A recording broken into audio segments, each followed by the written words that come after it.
the better part of about 50 years, the Accord has been Honda's quintessential family sedan for various parts of the world. Since owning my first car, I've been fortunate enough to own 3 generations of the Accord, including the 6th generation, the 7th generation, and now obviously my 9th generation, which is this 2014 Honda Accord EXL V6. In today's video, I'll go over my overall ownership experience in the 6 months or so that I've owned the car, including some exterior footage, interior footage, and then a brief test drive as well as some things that I like and don't like so much about the car. In terms of color, this one is in modern steel metallic. It's obviously a darker shade of gray.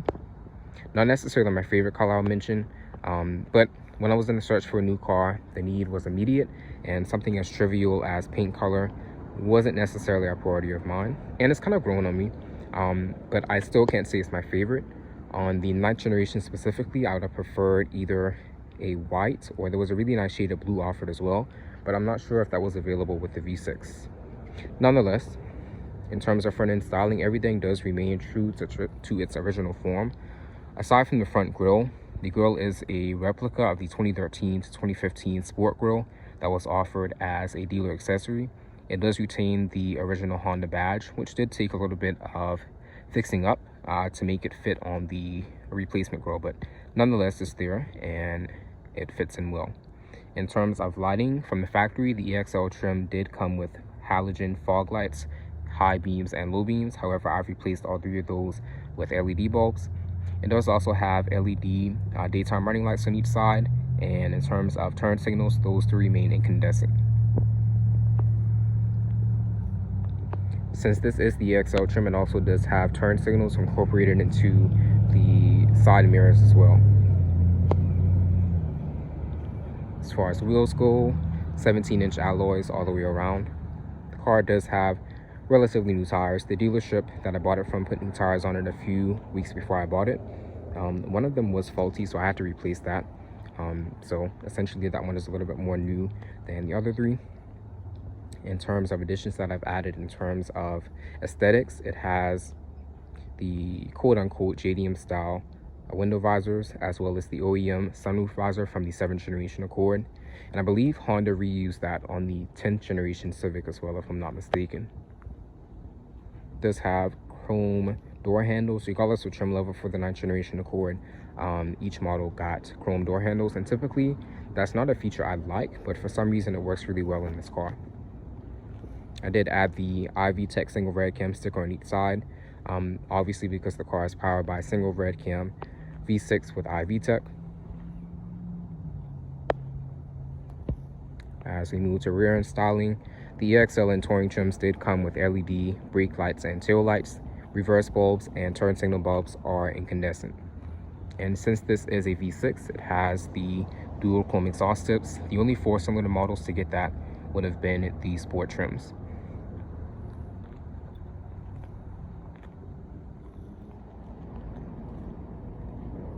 And as we move over to the right side of the vehicle, everything is consistent with the left side. Obviously, there is one inconsistency, and it's not necessarily a bad thing, but it's going to be the fact that the mirrors on each side are not symmetrical. On the right side, the mirror does have a camera incorporated into it. It's known as Honda's lane watch system, and honestly, until you've had it, you really don't appreciate how much it does help out. At first, I figured it would be kind of like a gimmick that I really wouldn't care about, but using it every day, it truly does make a difference. And as I give another little exterior walk around, I will mention that in terms of styling, the 9th generation has to be within my top 3 favorite designs for the Accord. The 10th generation is a beautiful car as well, in my opinion, but the styling is more so on the radical end, whereas the 9th generation was a more timeless or classic approach to styling. And I think it's a really nice modernization of the 6th generation Accord as well. I'm not sure if that was intentional, but it is something that I noticed.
matter of being far away, because the car could have been delivered in this instance.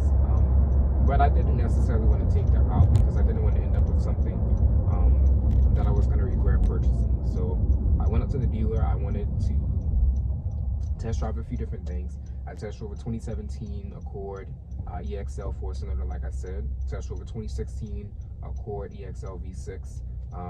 So exactly like this, just two years newer. And ultimately this one is what I found. I really did want a 10th generation Honda Civic Si. And unfortunately the one that I was going to get, it sold literally a matter of days before I was planning on going to the dealership. And I needed a new car like yesterday, so this is what it ended up.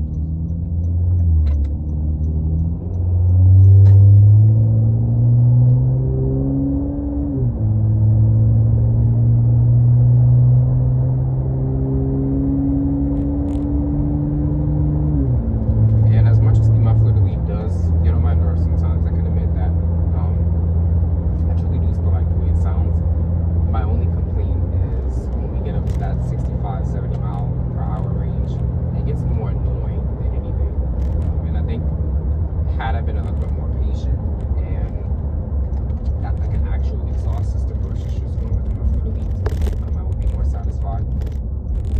I do plan on going that route at some point because I plan on owning this car for many years. This is finance. I didn't pay for this cash. I was not in the financial position to do so. So I'm at least going to keep paying it off. Even after that, I don't see myself getting rid of it at all. I can honestly say this wasn't at the top of my list in terms of new cars that I wanted to buy. Getting that 10th generation Civic Si was at the top of that list. After that, I would say a 9th gen Si. And then I wanted a 10th generation Accord as well. I test drove a 2018 with the 2.0T and the 6-speed manual. And unfortunately, it was just really, it wasn't overpriced. It was honestly for a really good price that I couldn't afford, unfortunately. And again, at the top of my list for 9th gens, I wanted it to be a 4-cylinder EX with the manual, but it didn't happen. So here I am with this, and I can honestly say I have fallen in love with the car over the past 6 or so months that I've owned it. It honestly was a lot to get used to, if that makes sense, because I came from a car that was from a completely different time in automotive design, engineering, and execution. My 6th generation Accord was the top of the line Accord for its time.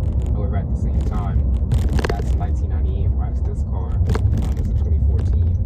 And even in the 8 or so years since this car was brand new, cars have continued to change and evolve and develop more. But I think this strikes a really nice balance between being modern but still having some of that classic Honda feel, and driving that test driving that 10th generation with the 2.0T and 6-speed, phenomenal car, and I truly wish that I could have afforded to buy it.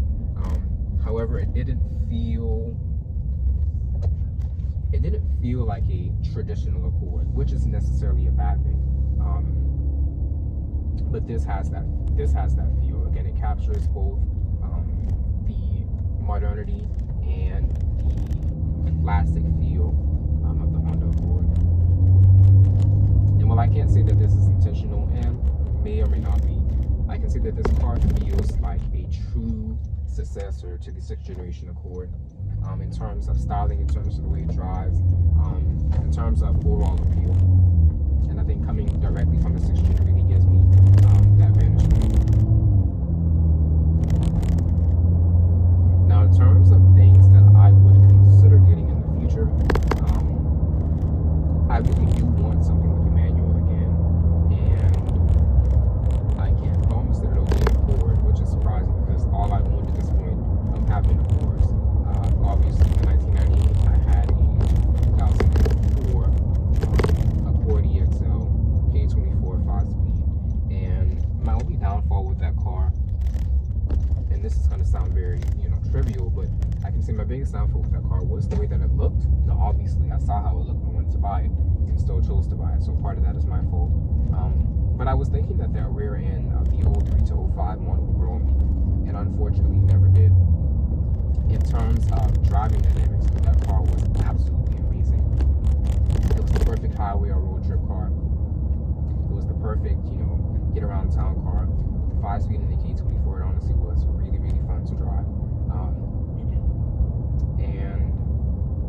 with all of that being said, it still felt like an Accord. It didn't feel like a sports car at all. And if I was to buy something else, it would definitely be something that has more of that sporty appeal. It will still be a Honda or an Acura. That's never going to change. But maybe like a Civic Si, RS6, Integra at some point. But that'll be in the future. With all of that being said, I appreciate you for watching. I try to be somewhat consistent in terms of when I can record and upload things. But certainly I appreciate everyone and anyone who has watched and will watch in the future.